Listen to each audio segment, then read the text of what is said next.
Here to give you a quick welcome to the Children's Service Society of Utah. My name is Encarni Gallardo. I am the Executive Director of the Children's Service Society, and the Children's Service Society was put in place in 1884 and is currently the oldest non-denominational child welfare agency in the state. And it started like a day nursery, and really quickly we started to provide services to the community. And by 1920, we changed our name to what it is today, the Children's Service Society of Utah.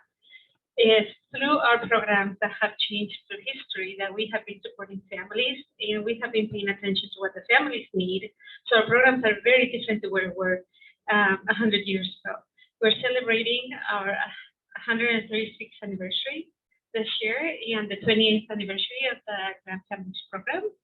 And we're very happy to join you today in this discussion to say thank you to those grandparents and grandfamilies and relatives that have stepped to raise the child of another relative, and to say thank you to the staff members of CSS for their love and passion for what they do. And with that, I'm going to pass the floor to Chris to take it from here. Thank you, Encarni. Hello and welcome. Thank you for joining us for the Utah Kinship Coalition Town Hall meeting. My name is Chris Schulze. I'm a social worker and work as a therapist for the Children's Service Society of Utah's GRANDfamilies program. Children's Service Society of Utah is a proud member of the Utah Kinship Coalition, and throughout 2022, we have been celebrating the 20th anniversary of our GRANDfamilies program. GRANDfamilies is proud to be hosting the Town Hall discussion for this evening. The Kinship Coalition is a partnership of organizations that play a key role in assisting individuals in navigating the often challenging journey of kinship care. This is the second year we have presented a town hall style format to provide the community with information and resources related to these important topics. Our conversation this evening will revolve around the effects of trauma and its impacts in kinship families. Joining us to discuss these important ideas on our panel are Dr. Katherine Supiano. She is a licensed clinical social worker and is the director of the Caring Connections program at the University of Utah. Jenn Dishman is a kinship caregiver and has been a participant in the GRANDfamilies program for about 5 years now. And finally, Rich Johnston is a clinical mental health counselor and the program director of GRANDfamilies here at the Children's Service Society of Utah. Thank you all for joining us this evening. We're glad to have you here. I'll ask each of you to share a little bit about yourselves and your perspectives and discuss your background with trauma. Maybe make a comment for us about what you would like for people to understand about trauma from your perspective that you bring to us this evening. Dr. Supiano, let's have you go first. Well, thank you, Chris, and thank you to the GRANDfamilies program for welcoming me here tonight. So I'm a social worker. I have unique training in geriatric social worker, or in geriatric care, so I'm very passionate about grandparents in general. I'm a palliative care social worker, which means I help navigate individuals with terminal illnesses or life-limiting conditions toward the end of life. And I'm also a bereavement counselor and therapist. And so most of the work in trauma that I have done has been about the circumstances of sudden death or expected death and the grief that comes after that. Most people actually grieve pretty well on their own, where our brains are actually hardwired to grieve. But much of the circumstances that bring people to a place of trauma can amplify their experience in ways that are really difficult. So that's the area I'm really passionate about. In terms of trauma, I'd like to define trauma in a specific way and then share a couple other definitions. So trauma can be something that happens to your body or to you psychologically. So it's important to know that trauma is something that happens to you, okay? It's something that's thrust upon you. But trauma, when we think about it, is our psychological response to that event, an accident, a rape, a natural disaster. And immediately after that disaster, the mind goes into a state of shock. It's important for us as helpers to know that that shock can actually look like the person's doing okay in the emergency room or, at the side of a car accident. But over time, the longer reactions are going to be less predictable. They can be flashbacks. They can be upheavals in the relationships that we value most. And they can include physical symptoms and panic attacks and things like that. So that's basically straightforward trauma, all right? But there are 2 or 3 other things to think about, and one is complex trauma. But when we use the term complex trauma, that's a trauma that's more than an event. It's a trauma that keeps on going. So like think about Hurricane Katrina or Puerto Rico right now with the hurricane. Here's a part of the United States that had just been starting to rebuild after a major hurricane 5 years ago and is slammed again. So complex trauma is really characterized by unpredictability. There's no finish line in sight. And that's actually what a lot of the families that are cared for in the GRANDfamilies program may be addressing. They may be reaching out with great love and compassion to children or a family member in their care, but there may not be a finish line in sight. And that can make things more complicated. 2 other little things, and then I'll hand you the mic, Jen. One thing I also want you to think about is moral distress. So there's been a lot of study of moral distress in the time of the pandemic. But moral distress means we know the right thing we should do, but institutions constrain us from doing the right things. And with all due respect to the legal system is difficult. And a lot of people doing the best work they possibly can for a kid, family member, become triggered again and again as they navigate through a legal system. They know what the right thing is to do, but there's a lot of weight.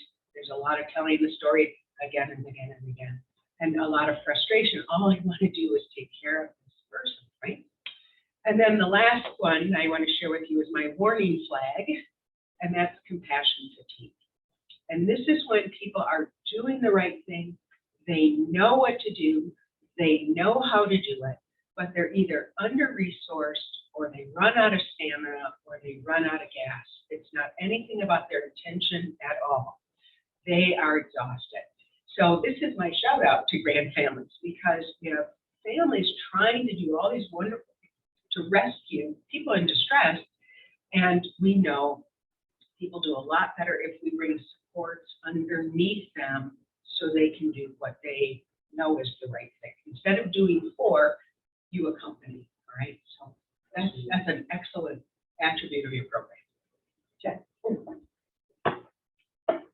Hi, I'm Jenn Dishman. I never expected to be sitting in this hot seat. I am a grandmother who is raising 2 of my grandsons, and I had no prior training. I had no prior experience. I had to raise my own children, and I love them, and I'm still raising. I still have 3 children at home, and I loved it. I just didn't ever expect that I would learn as much as I have learned in becoming a kinship caregiver. So my grandsons are now 11 and 9. They have been with me off and on since they were born, but legally I've had them for just a little over 2 years, like their full-time guardian. And yes, we had different kinds of trauma. There was trauma on our family side with, when the baby of a family gets 2 more babies to be there, that was a little shock to her system. She's remarkable. She's a very resilient young woman. That's been great. Lots of financial things to think about, lots of emotional things to think about. But again, I'm grateful that we have a safe space to offer them, and I'm grateful for the learning and growing we're getting to do. So I will pass this on to Rich. Thank you, Jen. I'm Rich Johnston. So to me, kind of building on what everyone else has already said, is in some trauma is not the same for everyone. Just because, multiple people might experience the same situation, traumatic event, doesn't mean that everyone's response is the same. And that's something that as a therapist comes up quite often, especially with children. They're, quite often we see behaviors, and we want to, as adults, contribute to them just being naughty, ill-mannered, they have ADHD, something like that. We won't think about that it could be related to trauma. And it's important to understand that it doesn't make them different or bad in any way. It's they're responding to their own situation. It's important for each individual, especially children, to be able to have their own story, because their story is theirs. None of us can make their story, tell their story for them. So it's important for us to listen to their story and be non-judgmental. Great. Very good points. You've all kind of touched on this idea that trauma is unique and subjective. Jen, I wonder if you could shed some light for us. Being a kinship caregiver yourself, what do you wish people would understand about the children involved or the relationships involved as it relates to trauma and kinship? Sure, I'd be happy to. I think kinship care is really complex for lots of reasons. One is, so I wanted to be like the fun grandma, right? I wanted the kids to come over and I would give them the lollipops and they'd have sleepovers at grandma's. And I just wanted to be a fun grandma. And I couldn't just be the fun grandma because there's homework to get done and shoes to go shopping for and parent-teacher conferences, or we call them parent-teacher confrontations, but we just joke. We love and respect our teachers, but that's just the topic of family. But there's so much to do, and so there's the complexity of sometimes being angry or hurt by, in my case, my daughter, who has put us in this situation. Sometimes that's the sibling who put them in, but where we're caring for children that we hadn't planned on. So there's that complex feeling. There's the worry about the children. When they came to us full time, there were lots of issues. There were food issues where they were super concerned with like hoarding and hiding food. They were bedwetting, just different complexities that we were dealing with that they brought.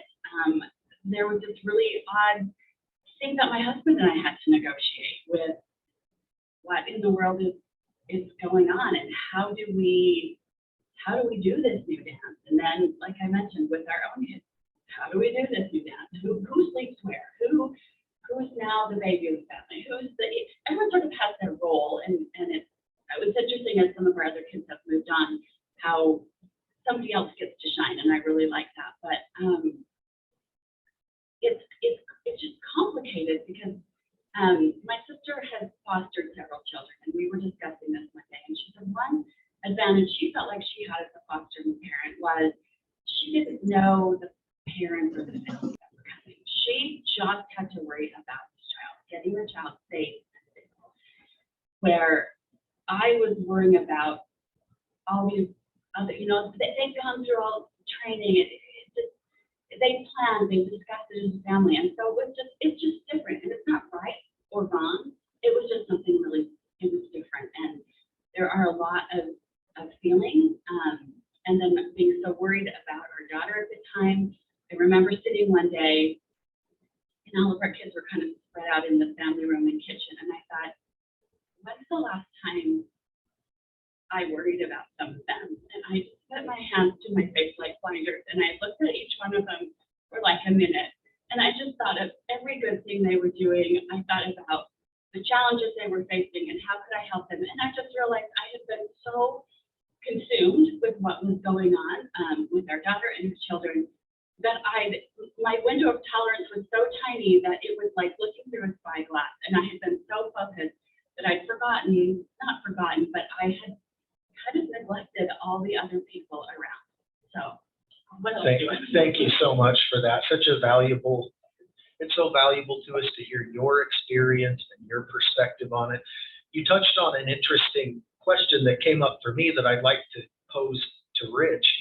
You talked about some specific things you noticed regarding trauma and your children when you came into this situation. It makes me wonder, Rich, what kinds of symptoms or signs or things can caregivers kind of look for or be on the lookout for if they suspect that their children may have experienced some trauma?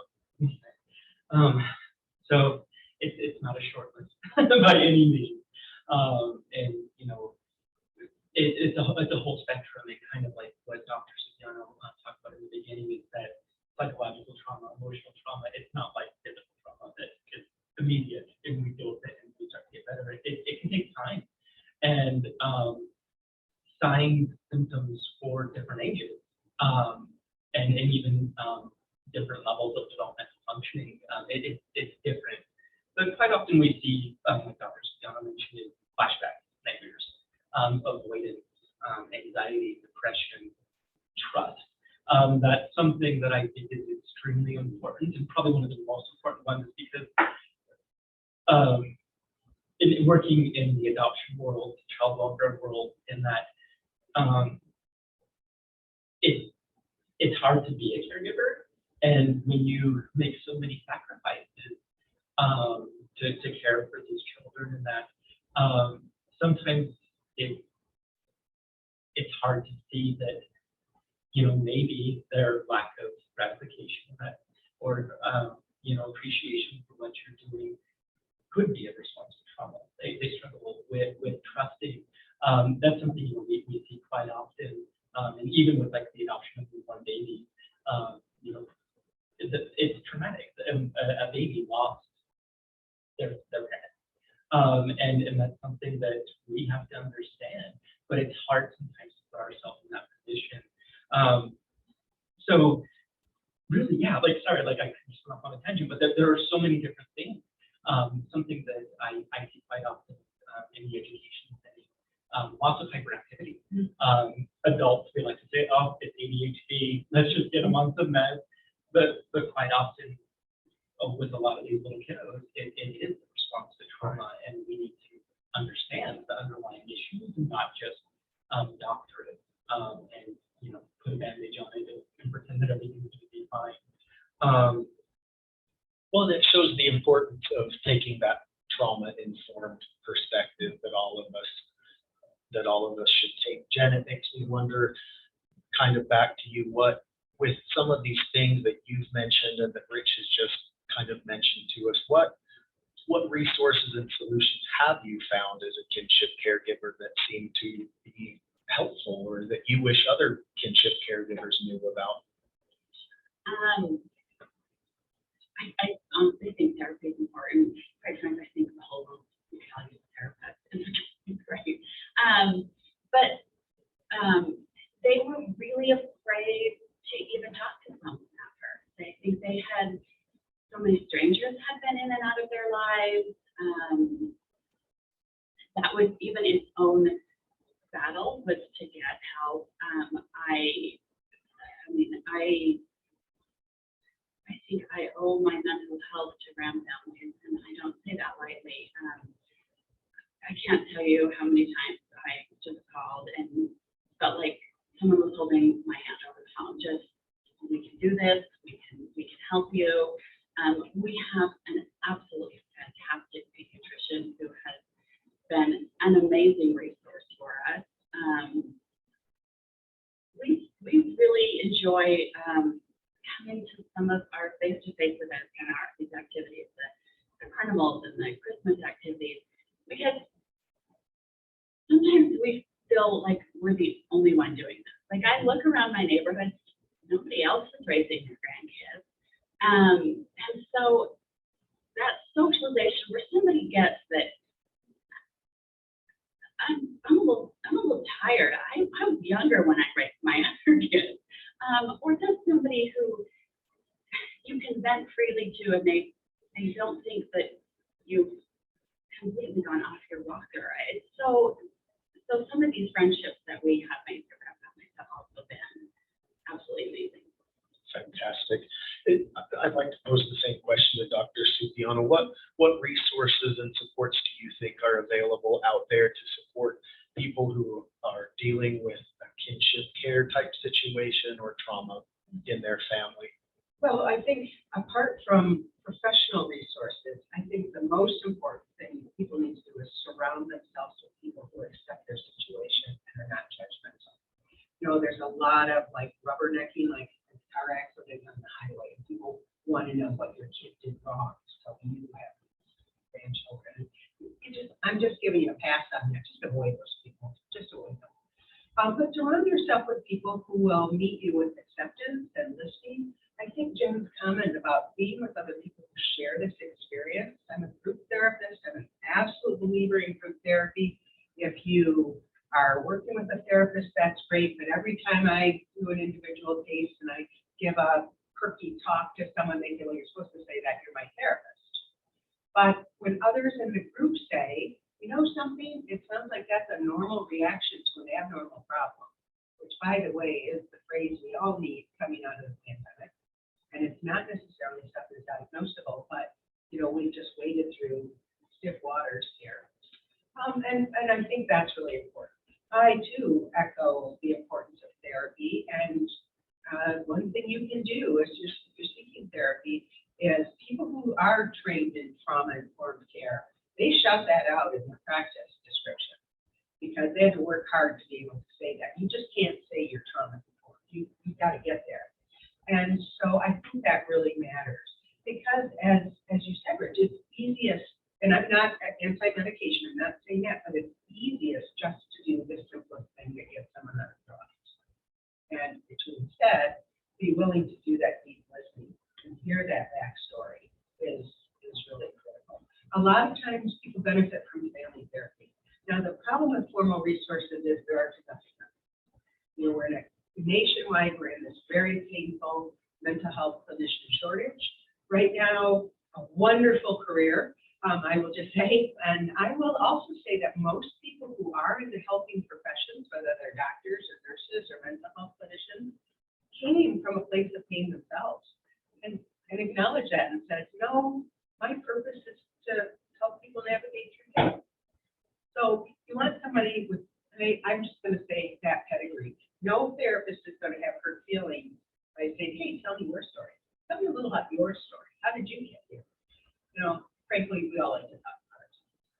So that's actually okay. But you do have to search, and sometimes you gotta try one person or one system and try another. Just how it is. It's like an auto mechanic. You know, we shop around with our auto mechanics. I really appreciate how you're highlighting the importance of normalizing the experience for us. Tell us again, what did you call it? A normal experience to? A normal reaction to an abnormal situation. I like that. I think that's true. And to your question about the little boy who wiggled too much in class and so quickly got diagnosed. So my mother was an elementary teacher long before we had these diagnoses, and just as these medications were coming on. And she always got the wiggly boys. And my mother had a goldfish tank in her classroom with the biggest, fattest goldfish you ever saw, ones that swim hypnotically. And she would see a little guy amping up a little bit and she'd say, go over and do your Actors to Astronauts, which is their workbook. That was their 5th grade workbook, and write your vocabulary words. And these little boys would watch the fish and just kind of calm down. So it wasn't a timeout like you have to go to the principal. It was just a chill out. And I'm proud of her. Yeah. Rich, let's tie this back. We've touched on trauma quite a bit during this discussion. Let's kind of tie it back to kinship care. Tell us what kinds of resources are available for those who may be in the audience, those who may be watching. They might find themselves in a kinship care situation where they're caring for someone else's relatives. What kinds of local resources would you like them to know about? Okay. Well, kind of going off of what Dr. Supiano said, is there's a shortage, that there's never enough. One thing, though, that I'm not from Utah, but one thing I think that is really amazing about Utah is everyone comes together as a community and does their best to try and provide those supports. Some of the formal supports that we have are the Utah Kinship Coalition, which is obviously who we're here about tonight, the GRANDfamilies program here at Children's Service Society, and our friends at Wasatch Behavioral Health. They're here in the room for those of you on camera. That's why I'm looking kind of off in a different direction. We do have trauma-informed programs, and of course our focus is on kinship. And one thing that's very exciting for us here at GRANDfamilies this year is, in addition to our 20th anniversary, we just opened our 5th office in St. George. So now we have offices from Logan to St. George, and then we have Wasatch Behavioral Health in Utah County that always eager to help. So yeah, there aren't a lot of different kinship programs out there. We pretty much are the main ones. But the good thing is that with the Utah Kinship Coalition, we have partnerships with so many different agencies. And I'm going to mess it up, Martine, but Voices of Utah Children, or Division of Child and Family Services.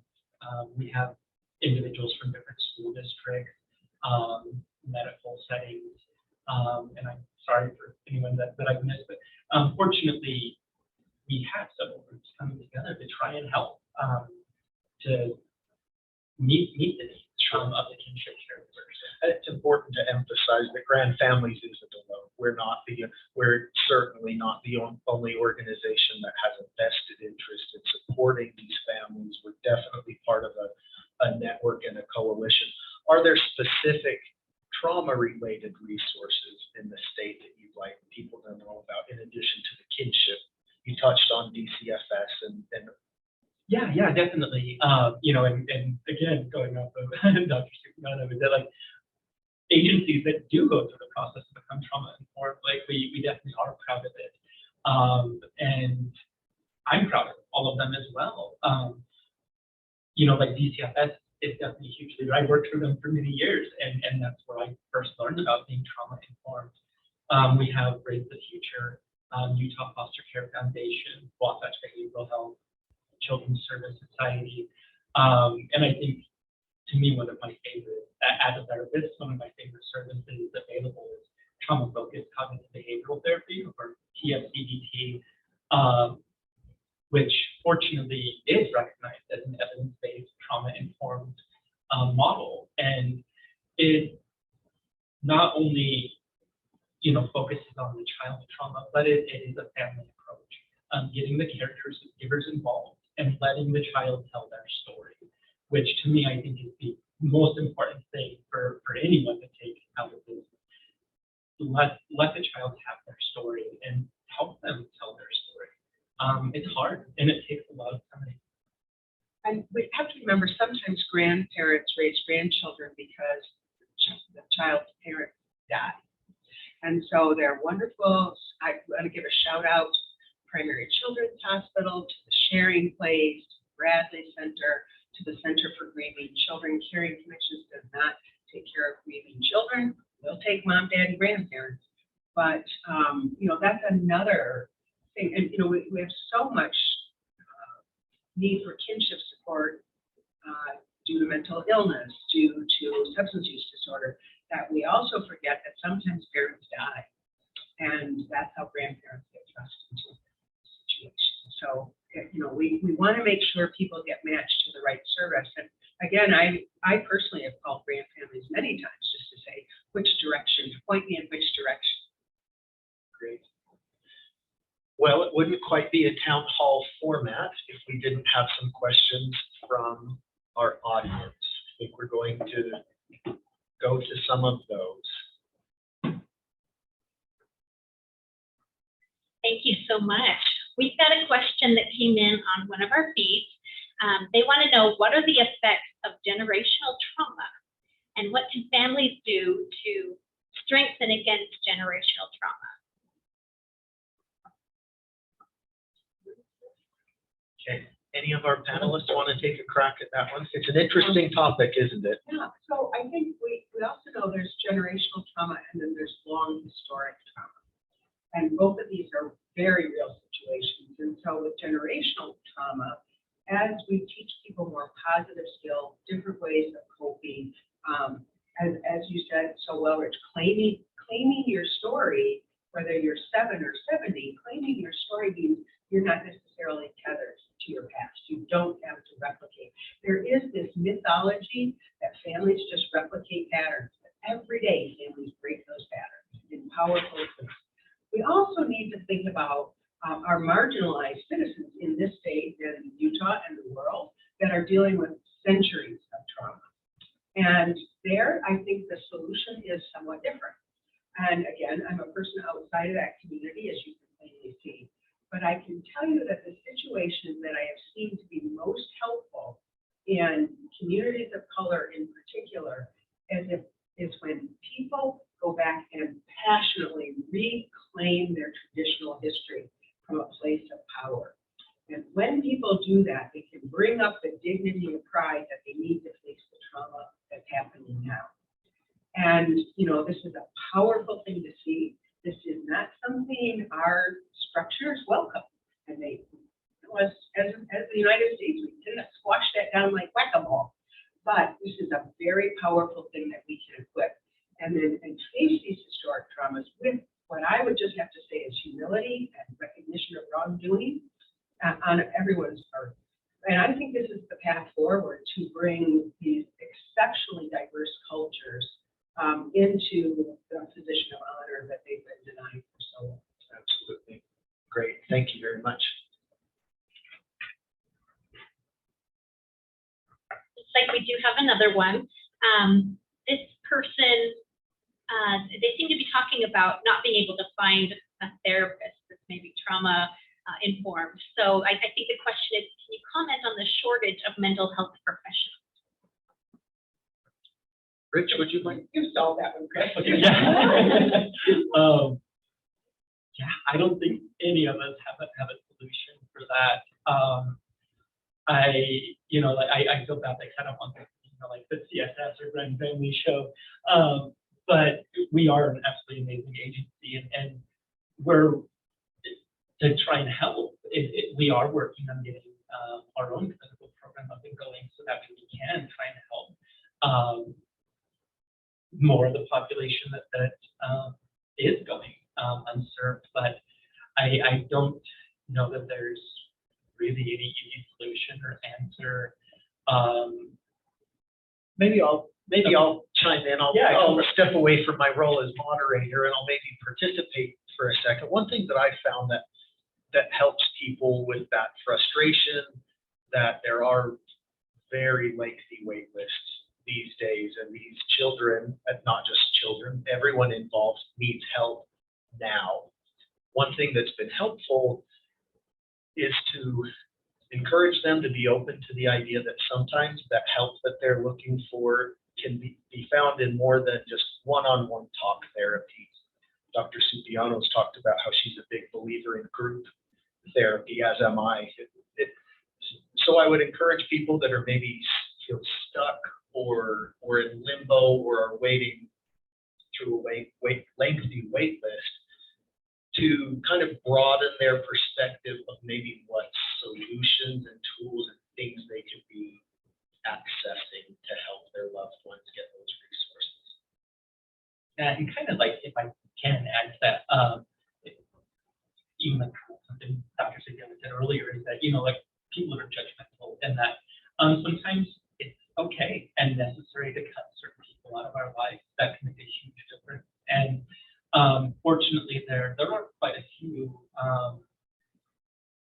support groups out there. I would definitely say be mindful of who's offering those services, and to shop around, because anything mental health related is or support related, it's not one size fits all. Everyone has different needs than someone else, but to definitely take steps to surround yourself with people that help to make you better. And to seek out programs and resources that are evidence-based, Right. and have been proven to be beneficial for people. Absolutely. And there are a couple couple little shortcuts. Not that they always work, because we can't magically make more therapists. But if you're working with a primary care provider, they got a little greasier skin to get in there than you do if you make a cold call, if you call the number on your back of your insurance card, if you have insurance, and a case manager picks up and takes that referral. If you're very forthright about what you need, you know, again, I use the example of an auto mechanic. Some people are more fussy about their auto mechanic than they are about their therapist. And so to say to your, you know, your insurance case manager, I really need someone who does this. I use the language trauma informed, you know. There's sort of a joke about how you get attention in the emergency room. You say your pain score is 9 because anything under 7, you wait. And so I'm not saying be dishonest, but I think if people are ashamed to ask for mental health care, and if you're really forthright, I'm really worried about my grandson, and this is why, that can help. Absolutely. Jen, where you go? Oh, I just said that's really good advice. And for me, like, it's important to destigmatize therapy and getting help. And it's okay to advocate for yourself and for your loved ones. That's what it is. It's not complaining or causing trouble. You're advocating, and that's okay. Everyone has a right to that. We've actually got a couple of questions for Jen. So someone has written in and asked this is a fun question. They just want to know what activities your family enjoys. Like, what do you do to have fun and let loose and enjoy the small moments? Well, we do. I will say we do really love to have fun. Pretty much every Sunday is a very open door policy at my house. I just make dinner, and all of my kids and their spouses and the grandkids can come over. And I have a fantastic family, so please don't take this wrong. But I grew up in a pretty strict on Sunday family. And that was one of those traditions I wanted to change a little bit. I wanted Sunday to be the family day. And so we made some conscious efforts. A few weeks ago, one of our sons and his wife moved to Tennessee so she could go to pharmacy school. And it was one of those really hot nights in August, and the kids were all kind of lethargic around the back patio. It was hot inside, it was hot outside, it was just hot everywhere. And I do kind of keep a little stash of fun things around just because I want our home to be a really fun place. I wanted it to be the place where the teenagers would hang out. I wanted it to be the place where kids always wanted to come home. And so I remembered that I had 1,000 of those pixel water balloons. Oh, I saw that coming. I very quietly filled them up while they were all languishing in the backyard. And we had one of my favorite nights of my whole life. And five of our kids are boys, and they're highly, I think they're all alpha males. I don't know, they're highly competitive, but they're super fun to be around. But 4 of the sons and a son-in-law tackled the one son who was bound and determined not to get wet. And it will go down in my life as one of our favorite memories. And so I tried to make a choice that we wanted to be a fun, safe place to be, and it's different for everybody. We love board games. My husband does not, but he will sit in the room and read a book, and the rest of us play board games. They have one that they really like. I really hate the name of it, but I swear it's the safest rare gummy fight. It's called Secret Hitler, and it's highly competitive, very like a social.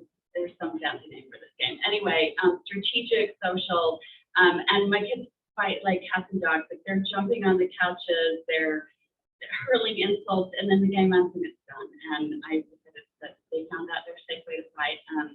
We also really love Bear Lake. It's one of our favorite places in the world. It's just peaceful, it's beautiful, and we'd love to go up there and hang out. And that's the other thing, they do a sound circle. So for those of you who know, sound circle is a great big circle in the sand. There's a little circle, and they basically wrestle and try and check each other out. And my girls are as fierce as my boys. There is the no holds barred, and but yeah, it's just it was a choice we made. We wanted to be a fun family, and sometimes it got a little hard when things got traumatic, but because it was a choice we were making, it was an easier choice to keep.